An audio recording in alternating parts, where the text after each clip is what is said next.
What's up, Sober Family? Welcome back. This is another episode of Recovery Talk brought to you by Pro Recovery Power.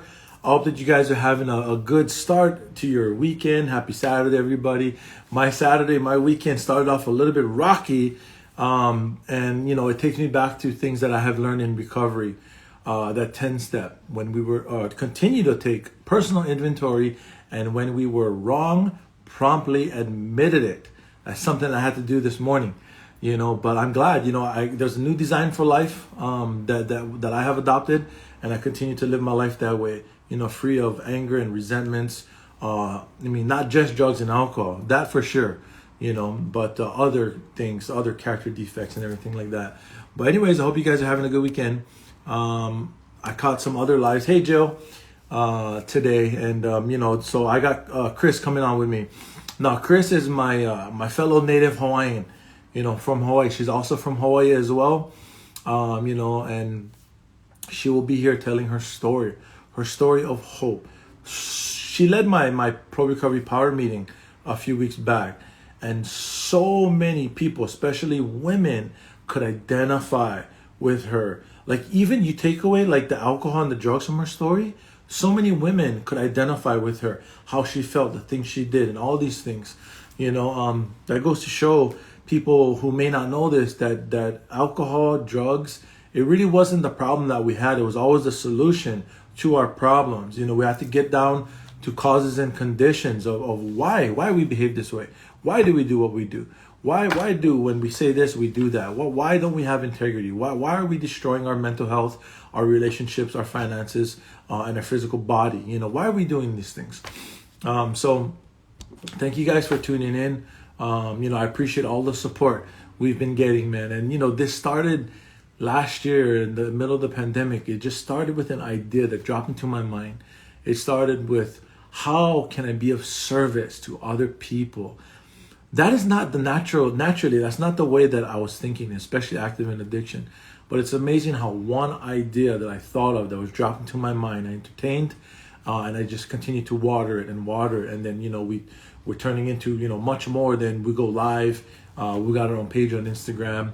We're in the process of being a nonprofit. Our paperwork has been in for a while now, and it is a process. So, thank you guys. Thank you guys again for tuning in. Thank you.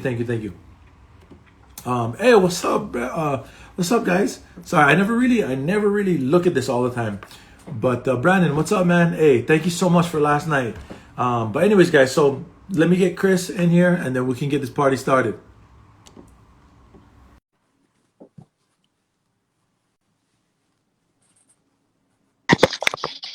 Whoa, there she is. I was Huh? What's that? having me. I can hear you. Okay, I was having issues in here. Yeah. No, I Sorry. can hear you good now. Okay, Yeah. How's everyone. it? How's it? So a lot of people didn't know that in Hawaii we say "how's it?" How are you doing? Basically, that's the translation.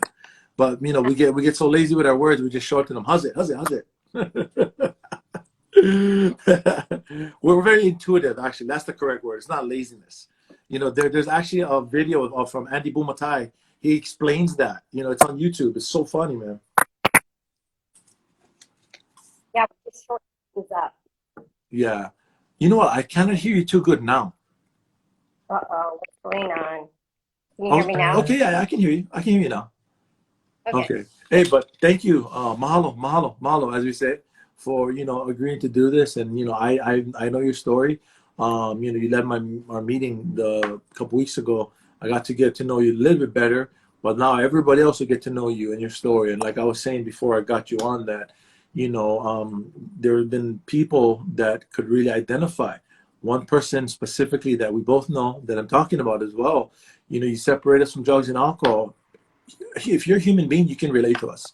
You can definitely relate to us, for sure. But being an addict, alcoholic, it's just through the roof. It's through the roof, you know.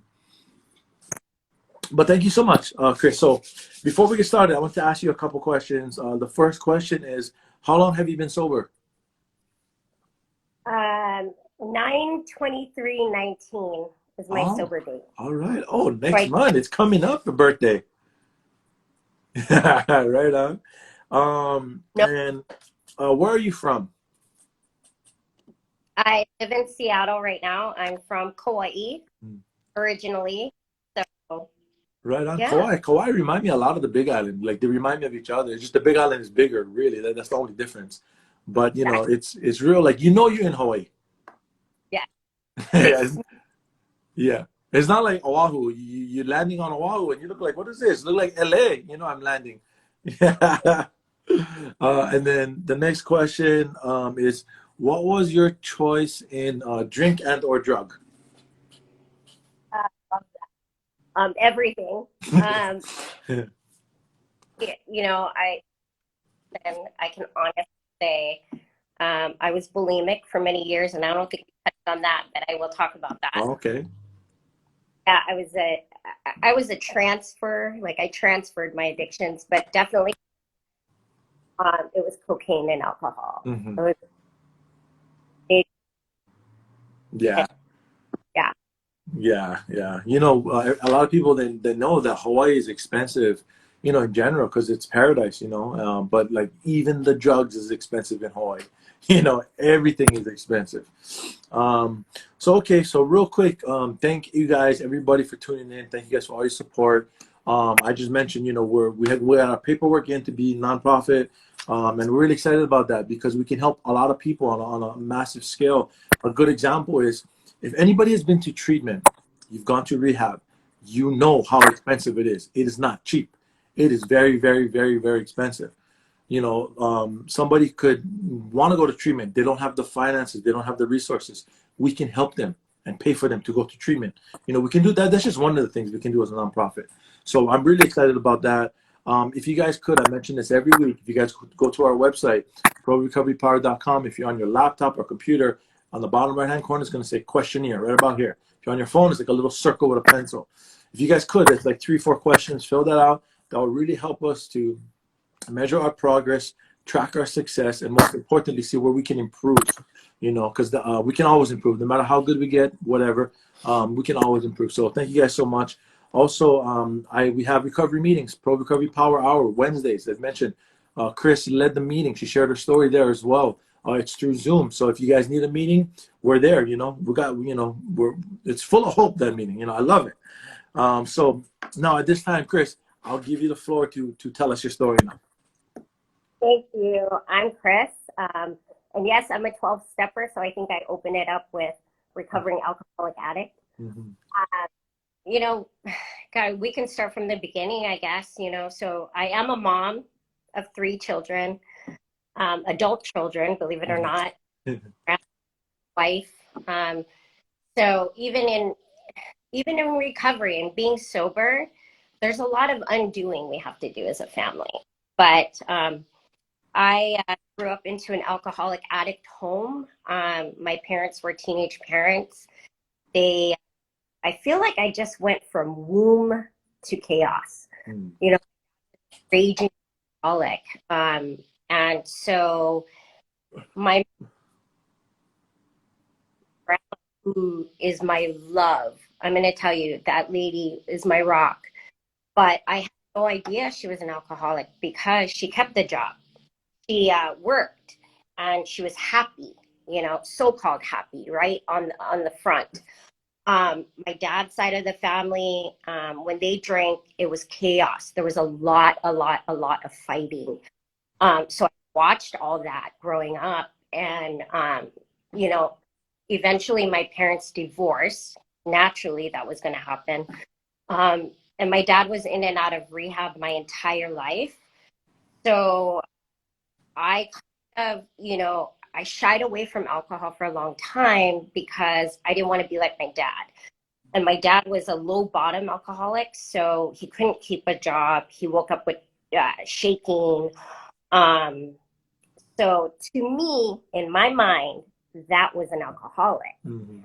Messed up my journey because of my thinking. I have a disease that centers in my mind. So my perception was already thrown off from the beginning. So my mom remarried, horrible, an evil man, you know. So there was a lot of trauma. There was a lot of physical abuse, there was sexual abuse, as well as emotional abuse for many, many years. So I angry. My whole thing is I was angry. And only into recovery was I able to start healing that. But I carried that anger throughout my life. I prided myself on being, in Hawaii, we call them titas. I prided myself on being a bitch, really. Fought a lot. I was constantly fighting. But that was my way, I think, of dealing with what was going on, and just having that anger at the foundation of my home. That's what I learned. So I carried that throughout life. So anyway, my mom remarries. We moved to San Diego, and we kind of moved around military. He was in the military. So we landed in San Diego. I lived in San Diego a long time. And as things started to progress, I left the house. I left at 14. I was homeless. I was in and out of friends' cars, in and out of people's homes. But I refused to go back. And my stepdad, from the age of 9, we'll go back a little bit, but from the age of 9, through that abuse, used to call me fat. And he would literally take me and drag me around the track and make me, these things should never have happened to me as a child. No child experienced that. So I just grew in anger and anger and anger, and this perception that I was a fat kid, and I wasn't, but I didn't know that. And so as I was homeless and living with different friends, I went to meth, and that was my way to become skinny, I thought. And I did that for a while. And boy, did I get skinny, but I was killing myself, and I had no idea. But as a child, you just don't know. I didn't have tools to deal with everything going on inside my body. And I was withering away. For some reason, I was able to keep a job, though. I was able to. I remember my mom coming to see me, and she broke down in tears. She wasn't ready to leave my stepdad yet. She broke down in tears because of how thin I got. I started to look really sick. And she said, oh, man, no freaking way am I going back there. No way. So she packed my stuff up and shipped me off to my grandparents back on Kauai. And, I was not happy. I was not happy. Homeless, but I was still not happy that, I was going to go back home. But I did. I went, and my party increased because I felt free. I felt free in Hawaii. My grandparents were done raising kids. And so I just kind of did my own thing. I started drinking a little bit, again, still afraid of alcohol because my dad. I started drinking. I was getting into legal issues. I started just going and going nuts is what I call it. So I did that for a while, and my grandma, she babied me a little bit. I think she was making up for the hurt and the pain I was going through. So she babied me and just kind of gave me whatever I wanted. And that doesn't really work. It works for a little while, and I'm grateful for that, but that doesn't heal what's going on inside. And so my husband and I, believe it or not, we are still married, but we met at age 15. So you have 2 kids trying to bring issues into it, 2 insecure, broken kids trying to figure out how to love each other. It doesn't work. We are still married, like I said, but there's been a lot throughout that time. So you fast forward, I had 18, and so I was able to stop the drinking. I didn't drink heavy, but any drug use. I stopped for a little while. But this tells you that I do have a disease of the mind. I started after I had my became bulimic. Um, those feelings, that uneasy feeling of me not liking myself, uncomfortable in my own skin, started to fester. I became bulimic, and I was bulimic for about 10 years. And I hid it very well. I'm a very good, I was good at hiding because I was told as a child to never let our secrets of our home get out. So I learned that from a young age, and I learned how to put up a facade. I learned to make my exterior look good. And I said this on our Zoom, but my house growing up, our house um, even had a white picket freaking fence, and the chaos that was going on, the evil that was going on in that home, we still were able to put a smile and pretend everything was okay. Um, so I'm going through bulimia and I'm hiding. And I even thought at one point, I'm going to kill myself, because the way I was doing this, I was ruining my esophagus and my teeth and dentist. So I ended up stopping on my own. Again, that shows that I try to do things that way. I try to stop these things on my own. And that affected my sobriety as well. So my husband and I moved to Seattle, where we've been here for the last 20 years, I think. So I'm in Seattle now, and I'm still kind of dabbling. I go back to, and I'm still dealing with this internal turmoil. And then I started drinking. As the kids got older, that was my excuse. I felt like they were a little older. They weren't babies anymore, so I could start doing that. And I started drinking, and I picked up on that quite a bit. And I thought, wow, I like this feeling. I'm comfortable in my skin, and I have liquid courage, and I can tell people like it is, or my feelings would come out, and I would communicate better. So I thought, and then I started picking up cocaine. I had a friend, believe it or not, that had it, and that just it skyrocketed from there. And at that time, my dad passed. My dad, again, in and out of rehab my entire life, but I was always very close to his family and kept me plugged in with him, so I always knew how he was doing. And I stay in contact with him as much as I could. When he was in and out of rehab, we formed this relationship. And at one point, I took it upon myself that I wanted to bring him here. I wanted to bring him to Seattle to save him.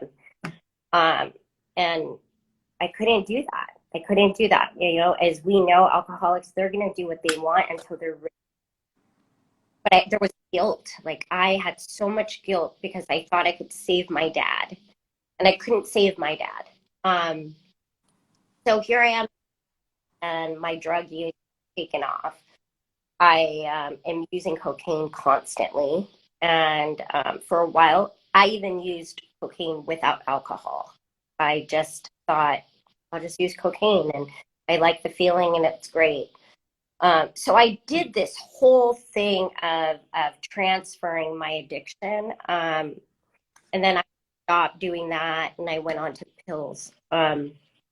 And so I was addicted to pills for many years, and to a point where I was hiding. Again, I was hiding everything. So I hid it from my family. I hid it from my husband, and I was doctor hopping, and I almost got in trouble because the doctor there they found out I was going to the doctor. Reached me, and that stopped me. But my husband actually, for some reason, I would save pill containers, and I would stick them in my coat cloth, in my coats, my work coats, and he pulled out 20 to 30 empty pill bottles. And like, uh, what do you say? There's no way out of this one. Um, so everything's just kind of intensifying. I lived a dual life for many years. I have my career, I have a house, I have cars. As my drinking and partying started to increase, I have a progressive disease. I was that person was taking I was taking people like employees. I would even take employees out, and I'm the big shot. I'll buy you whatever. Just drink with me, party with me. I'll pay for it. And I did that several nights a week. I was getting to a point where I wasn't leaving. I was going straight from work um, out in the streets. I mean, I was shutting down the bar, and my family was just like, "What are we going to do with her? I don't. Where is she? So I was fighting with my husband a lot. I was fighting with my family a lot. I was just angry. I was angry. I was lost. I was just caught in this vicious cycle of addiction, like many of us do. And even if I told myself, like you were saying, Alika, it's one thing to admit a problem. It's different to do something. And towards the end, I had a problem because I was going, I was partying late at night and trying to wake up in the morning and having to use to stay up through the day at work and put up this facade that I'm a great director. I have a high role in what I do, and I'm trying to keep it together. So this dual life that I was living was caving in on me. Towards the end, I ended up getting into an altercation again because fighting was my thing, and my husband would say that this my eyes would turn different. Like I all of a sudden became a different person the further on I would go into drinking, and nobody knew what to do at that point. It was like, who is she going to turn into tonight? um Got into a physical altercation my with family members, believe it or not. And to a point, and I didn't say this before, but to a point where CPS came to my house. And I thought I was going to lose my son. And I ended up locked up for a while. And you would think that that would stop me, and it didn't. It didn't stop me. I went back out. Um, and and then I finally said, I entered the rooms in about 2017 because I felt insane. I was, I was like, either God take me out. Uh, I was using the term "I want to end it" way too often, and in front of my kids, which like I would tell them stuff like, I'm fucking done. I'm out of here. Like I don't want to live on Earth anymore. I'm gone. And that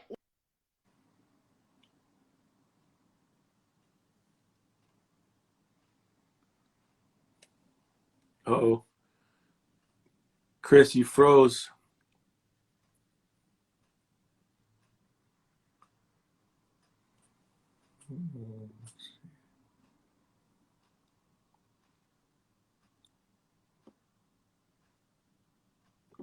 Uh-oh. Sorry about that, guys. Ooh, such a great story. Oh, let's see. Let me get her back in here. Sorry, guys. Oh, Tat, the gift of desperation. Absolutely. Let me get her back in here. Man, I was all into this story. Amazing. Oh, there we go. Can you hear me? Yes. Okay, I'm so sorry. I don't know what happened. No, so you kind of Anyway, ended where you got into the altercation with family. okay. Now you're coming in. Uh-oh. Can you hear me though? I can hear you. Oh, okay. Is your Wi-Fi connected? Yeah. Oh, yeah. Okay. Okay. So, So like you kind of froze when you started to talk about the altercation you had with your family. okay. Hmm. So I ended up being, I was in jail for a little while. And man, that is, I don't ever want to go back there again. But, it didn't stop me. I couldn't stop. And I ended up going back out again.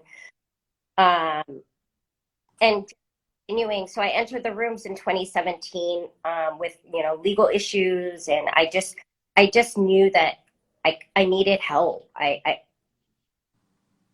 was done, but I entered the rooms. I did everything that I was supposed to, and I got a sponsor. I started doing the steps, and then I I left at my fourth step. I left, fired the sponsor.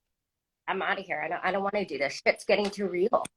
I don't want to hear that things are my fault. It was everybody else's fault, and I was like Oprah. You know, everybody gets a fault.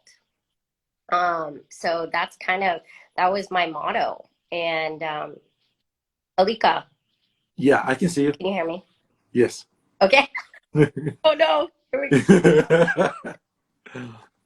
I I ended up leaving, but even during that time, I was going to AA. It was like I was playing hokey pokey. I had one foot in, one foot out. I was going to like, oh, nobody would know. I was drinking and then going to meetings, and I just felt horrible, but the great thing is, I had, what do they say? A mind full of AA and a belly full of beer. What I learned in AA made me go back. When I entered AA, I didn't want to get to know people. I just wanted to sit there and you tell me how to stop doing what I'm doing or make me a normal drinker. I had no idea what I was in for. And so I left. I left for a while, and I just decided I can control this. And as we know, I picked up right where I left off, and I was off and running again, and got myself into deeper, just deeper crap. Um, my last drink on 9/22/19, I got into another altercation.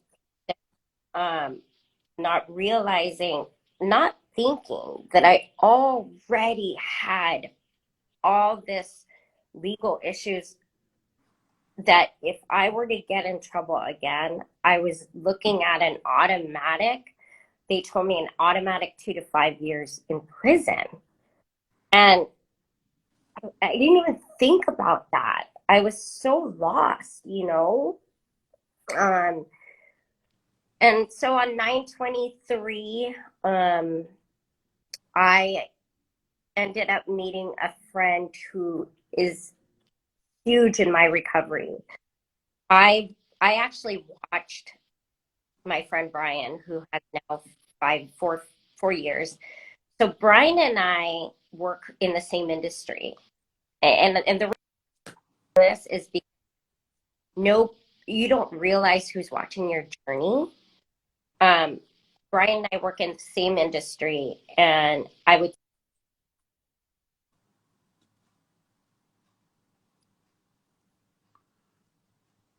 Uh-oh.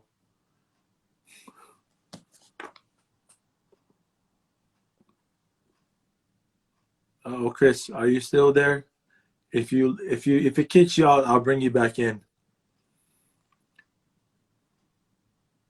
The story's so good.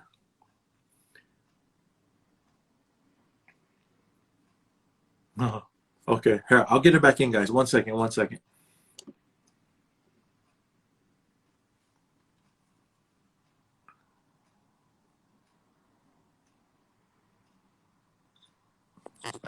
Okay, Oh my there we God. go. Oh, okay, I can see you really, really clear now. Okay, I'm just gonna sit over here. Yeah. Okay, Yeah. so I'm so sorry. I don't know where I left off. And Um, you so, talked about Brian, the altercation and 2 to 5 years, and you started talking about Brian. yeah. So, Yeah. so Brian means so much to me because I had watched Brian. We work in the same industry, Hmm. and for a year before, I would watch him at these networking events. I didn't even know this guy, and where there's open bars everywhere, right? And he was drinking water all the time, and I'm watching him going, how is he doing this? Because inside I knew I wanted that, and I just didn't know how. Hmm. And so I watched him, and let me tell you, God put Brian in my life because we ended up working for the same company. And I was struggling at that time. And so we were at an event one day, and it was after work, and we everybody was invited to go to this bar. And I said, are you going to go after? And he looked at me, he said, no, I'm in AA. And I go, me too. I said, I'm struggling. And he said, you don't have to go. And I went anyway. I didn't drink, but I went. So just so happened, I reached out to him after my last drink. We went to lunch the next day, and he said, what's going on? And I just said, I'm struggling. I don't know what to do. Told him what happened on my last drink with that altercation. And he looked at me, and I don't know why. He looked at me, and I said, I think I got to go back to AA. And he looked at me and he said, you don't have to do anything. You can go on living your life the way you're living. And I went, well, that's not good. I don't want to live this life. And that alone, for some reason, just stuck with me. Um, and then I walked back into the rooms, and I have been sober since, but oh, one of the things I forgot to mention, I did mention on my Zoom, the last drink, uh, that altercation, because it's vivid in my mind. My last drink, I ended up in an altercation, but I fought with my husband in front of my granddaughter. And I actually hit him. And now this guy doesn't, and he's a big guy. And I don't know, I would just think I could do these things. The next morning I woke up, and he was no longer mad. He was sitting on the couch in tears. And he said, I don't know what to do anymore. I, my hands are tied. I don't know. I don't know how to help you. And that point, to see him so broken like that, I knew I was done. I was done playing these games. I was done ruining my life and my family. I got on my knees next to my bed. It's so vivid and clear, and I never ever want to forget it. Um, and I got on my knees and I said, God, please take this from me. Take it, because I cannot do this anymore. I'm ruining my life. Um, and so I've been sober since. And that was a spiritual awakening for me, is I had to get to a point inside of me to know that I was done. And I squashed all the ideas of maybe one day I can have one drink. I just stopped and I said, no more. You went out and experimented for too long already. You're so hard-headed, and that's Mhm. I knew that and I know that about myself. So, yeah, and recovery is has been a journey. I I got sober very early on and COVID hit and it turned my life upside down. I was going to a meeting every single day. I would go to the gym, go to the 6 o'clock meeting, same meeting every day. I was routine. I built this routine for myself and it worked. And I started to stop future tripping because I was a future tripper. Mhm. And I started to realize what people meant by saying, take it one day at a time. It became really true for me. Um, and I would just stay in the moment. And I really just said, Chris, you did it today. Do it tomorrow. Just stay right here, right now. Focus on what's ahead of you because that tripped me up a lot. I was a future tripper and Mhm. it was very difficult. So, yeah, I don't know how much time we have left. You know me, I'm part Portuguese. So I can probably talk. Yeah, yeah, yeah. So a lot of people don't know what that means. So when she just said she part Portuguese in Hawaii, she means Portuguese. Portuguese people in Hawaii, they can talk forever. So I get that. I'm not Portuguese, but I can talk forever too, you know. But yeah, Chris, I mean, thank you so much. I mean, got to hear your story more in detail. You know, your honesty, your transparency, and brah, I know how big your husband is. But it's like David and Goliath. Like for real. But he's huge compared to you. But that's something that I can identify with, I can relate with. Before we move into the questions, I just wrote down some things Yeah, as you were talking. Like a lot of people in the comments were talking about it as well when you mentioned the anger thing. Um, that's something I struggled with, but I always justified my anger by pointing the finger at my dad. Well, he's an angry guy. He always yelling at my wife. He's always beating people up. He's that so that made me feel good about why I'm angry. I never really got down to the reason why until I got into recovery, yeah, and I didn't honestly. I was like you. I thought, okay, bro, these people can teach me how to maybe drink and use without the consequences, or stop it altogether. right. But there's the thought of, okay, let me look at myself. That never crossed my mind ever, ever, ever until I started going through the process. Yeah, And I'm like, what? But for me personally, like I was like you, I was done already. I was like, bro, I'm yeah, powered. I'm done with this. So whatever you guys ask of me to do, whatever is suggested, whatever direction you can guide me, I will do it yeah, because the knife been in me. I've been twisting it for 20 years. And like I bled out a long time ago. I was like the Walking Dead, like literally. Um, but real quick, I know the anger thing. A lot of people were commenting on this one. For you, what was it like? How did you learn about it? What did you learn about it? Did you learn how to manage your emotions now, or yeah. like how did all this stuff come about? Could you talk about that? Sure. So what's really crazy is recovery has given me this opportunity to practice the pause. We talk about practicing the pause. That's so new to me. So new. And I love it because I'm like, wait, what's happening right now? And I'm happy now. So I realized that I would take everything, just everything was so serious for me. Mhm. Everything. I was easily offended and like I would put up with people's bullshit. Like now I realize that I don't have to get involved in people's drama.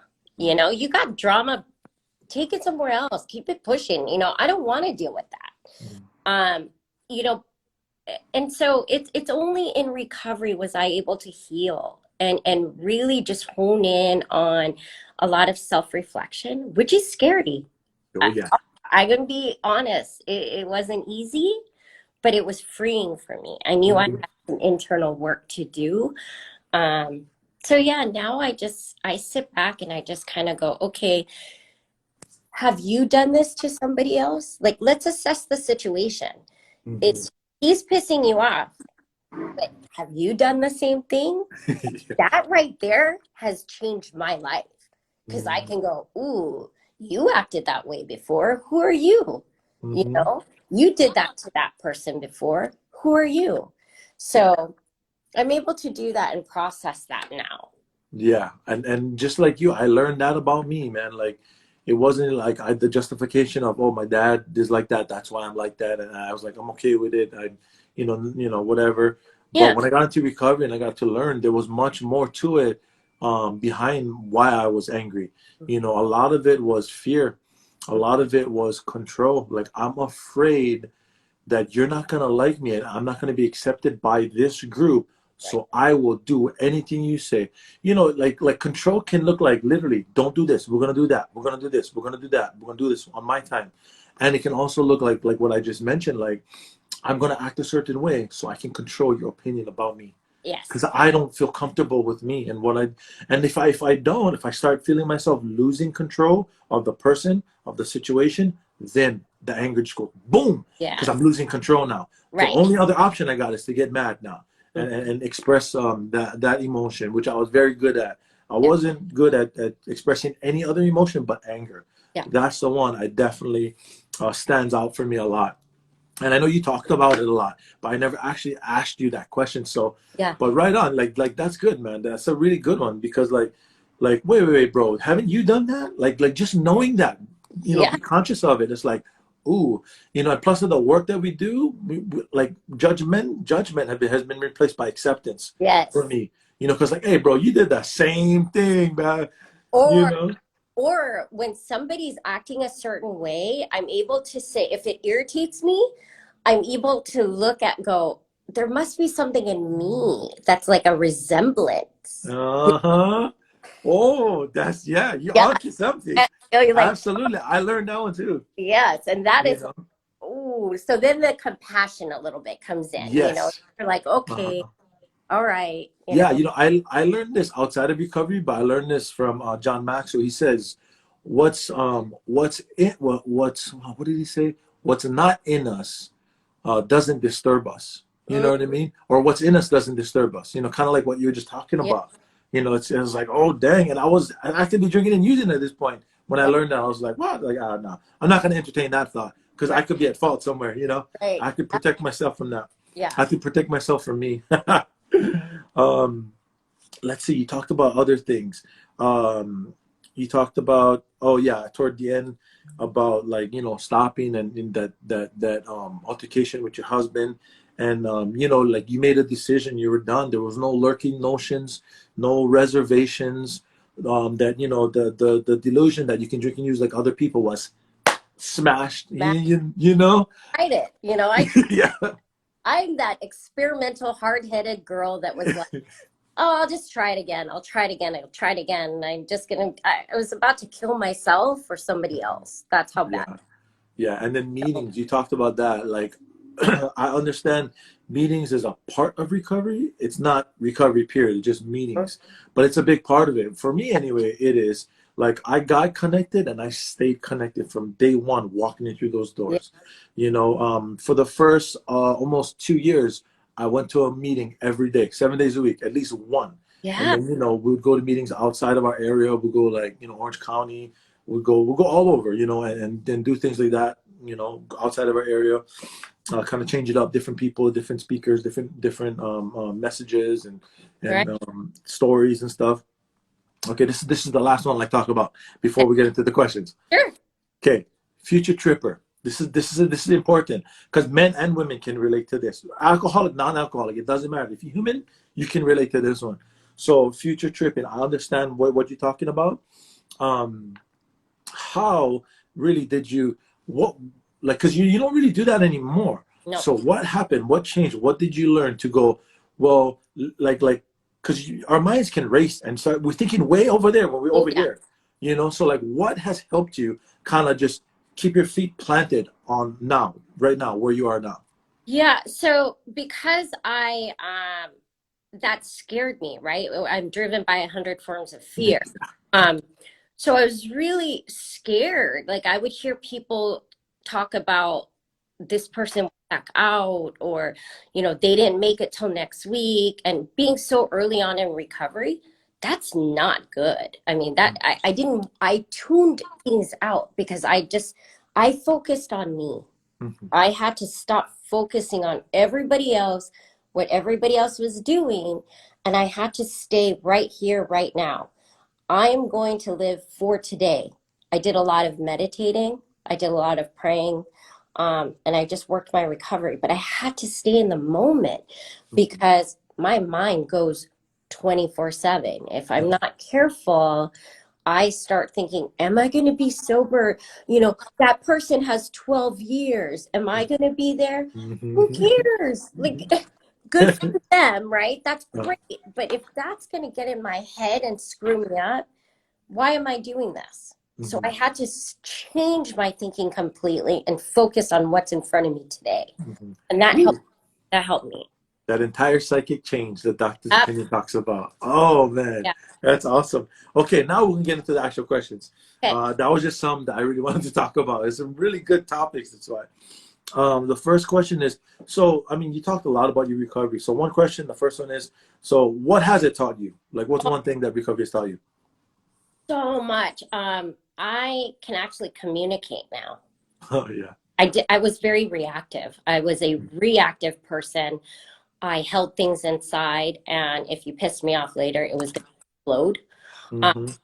and so now I'm able to take this even professionally in my career. I address things right away. I don't fester on it, Uh, and I'm able to communicate in a healthy way. You guys, that wasn't me. I didn't know how. yeah. And that tool right there has been amazing. It's taught me how to communicate with my family, as tough as it may be sometimes. I can talk to my kids now. So I take that everywhere. And Mm-hmm. it's amazing to apply communication. Communication is key. Mm-hmm. I can't talk to, we're on different levels and Mm-hmm. we're not talking, things are going to go haywire. Yeah. So yeah, that I love that. It's taught me a lot. Yeah. I can relate to that too. Like I never really thought about it too much until you just started talking about it. Where, like I can effectively communicate properly to other people today because I have learned, I have sat with all my feelings in a sober state of mind, and I've accepted them, and I understand me. I understand me today. Mm, And I can communicate effectively to other people, but I never really thought about that until you just said something. yeah, Yeah. Okay, this is a question that everybody's going to want to know the answer to. got it. What has been the most difficult part of recovery for you?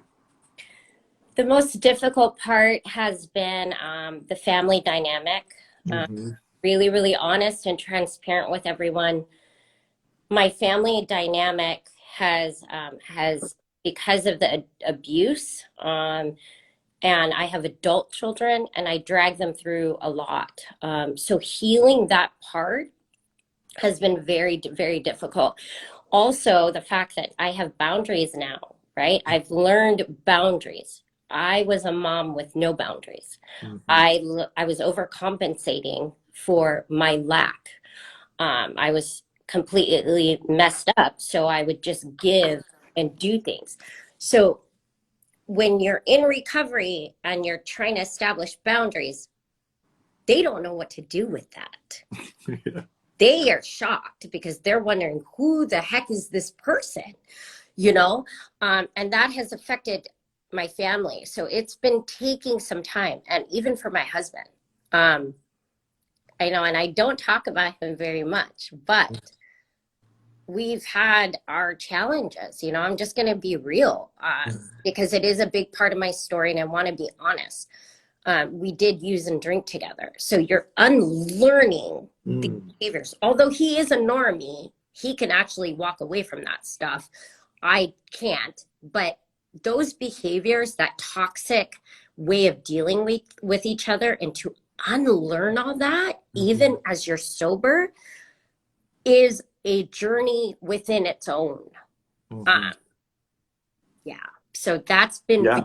difficult, but it's also been freeing to teach them that I'm not okay with that. Mhm. Don't talk to me like that, or whatever it is, your boundary to protect yourself um, is difficult on a family unit. Yeah. Well, Yeah. this kind of segues right into the next question, which is how do you deal, or how do you heal or slash deal with family relationships? So I've learned I have pillars in my recovery. I have friends that have taught me and that I can call, and that's really important. So they have taught me, and there's been times where I call and I'll cry and I'll be like, I don't know how to deal with my husband. I don't know how to deal with my kids. I don't know because the tools I use to suppress are no longer there. I'm Right. healing again, and what's happened is one of the wonderful things that they said was grace and space. Mm. Speak your truth, put up your boundary, and then provide grace and space for them to absorb what you just said, to absorb your boundary. Give it time. Give it time. And it's not going to be overnight, but I've allowed my children, and I said this on the Zoom, but I've allowed my children to talk to me openly Mhm. and tell me, and it was hard, but Yeah. to tell me what was on their chest from even when they were little. And I have heard some things that I did not, I knew was real. I knew they were hurting. But it was like, buckle up, baby, because Mhm. here it comes. But it was their healing process, and I allowed them to do that. And I allowed myself to be responsible because Mhm. I am responsible. And they did it. You know, Mhm. Yeah, God, that's freaking amazing. it was, That takes so much courage and guts to you hurt so and so and so and so, yeah. but now you're gonna allow them to explain to you the hurt, how Oh, they feel, and they let it all out. And it's like you just sit whew. there and like kind of take it, so to speak, and accept it and accept responsibility And for that. Oh my gosh, that's yeah. so inspiring to me. I got all excited about that one. Okay, here's one. What's been the most rewarding? Oh my gosh, Mm. there's so many things. Like, Alika, honestly, like, if I had not been sober, I wouldn't be here with you today. Mhm. Yeah, Yeah, I wouldn't know your wife. yeah. Oh my God, I'm tearing up. Sorry. It's those connections. I have an amazing life, and who would have known almost 2 years ago I would be here? Yeah. I mean, from a complete freaking disaster that just wanted to die, Hmm. and that I have these connections with you. I'm here talking, sharing my story. I have friends that God put in my life that I would never have guessed would be, but only because I'm sober, only Hmm. because I'm in recovery do I know these people, you Yeah, know? And, yeah. and had I not, and the list can go on. Had I not been sober, I would not have my career. Had I not been sober, my granddaughter, who that is the love of my life, and I don't know where what she would have seen. I would have just repeated that cycle again, Hmm. you know? And so it stops here. And I look at those little eyes, and Hmm. man, that alone is just, I'm grateful, Hmm. today. I reflect a lot on my life every day and how grateful I am. I have such a gratitude for recovery Hmm. that I don't know. It fills the void. Yeah, totally relatable. It, It's it replaces, yeah, Yeah. yeah. Oh man, that's mahalo ke akua. Yeah. Basically, Oh, if you guys don't know what I just said, I just basically said thank you, God. That's how you say it in Hawaiian. Mahalo ke akua. So, hey, the last question before I let you go, Chris, yeah. is what would you say to encourage the newcomer or somebody newly sober that's trying to get sober? What would you say to encourage them right now? I would definitely say, um, it's your journey. It's your journey. Don't future trip. And when they say one day at a time, I know it's so new and like, what does that mean? Yeah. But it really just means slow down and focus on you and your day, what's in front of you. You know, don't think about tomorrow. Don't think about, are you going to be sober in 24 hours? Never mind that. Just Mhm. work on you. And also to reach out. I didn't reach out before. Did not want anybody in AA to be my friend, you know, and now I have amazing friends that has meaning and depth. Yeah. So yeah, reach out for sure, you know, and heal, heal. Mhm. Yeah. Yeah. Allow yourself to feel. Yeah. You know, that's so scary, man. It's You scary. know, that's spooky. And like oh, I don't know if you talked about this, but real quick, Yeah, go ahead. what was it? You know, you talked about you got to your fourth step. Oh no, you did mention it. I'm sorry, but I'll ask you anyway. Go. You got to your fourth step, and then you left. Just maybe some people came on before that, Yeah. or or after you said that. What was the answer to that? Like, what happened there? I didn't want to get down to the work. I was scared. Fear again. I was afraid of figuring out what my fault was. Uh-huh. And the other thing is there are some things on my fourth step that I'm not at fault on. You know, Mm-hmm. no child should ever deal with what I dealt with. Mm-hmm. So I just felt like, don't tell me that's my fault. Mm-hmm. But I've also learned how to overcome those things Mm-hmm. because when I came back, I was like, I don't care. Just tell me what I got to do. I'm going to pull the cotton out of my ears, you know, Mm-hmm. tell me and I'll do it. So, yeah, it was fear is why I left. Mm-hmm. And I wasn't ready. I was wanted Yeah. to experiment. Yeah. Yeah.